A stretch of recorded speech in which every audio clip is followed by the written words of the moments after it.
एक भाई है, ये आए हैं यूके से पाकिस्तान में काम करने के लिए। कहते हैं यूके में डॉलर सस्ता होता जा रहा है, पाकिस्तान का रुपया बढ़ता जा रहा है। तो ये इमरान खान ने जो वादा किया था वो पूरा कर दिया है। तो ये भाई देख लें, यहाँ पे लकड़ी का काम करने के लिए आए, वहाँ इंजीनियर थे, यहाँ पे आके देख लें क्या काम कर रहे हैं। ऐसा ही है ना भाई?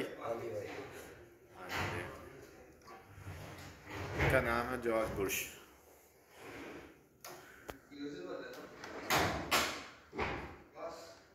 इधर एक दफ़ा इमरान खान जिंदाबाद कह दें। इमरान खान जिंदाबाद कह दें भाईजान, कह दें। यार तू काम कर दे, तू Likey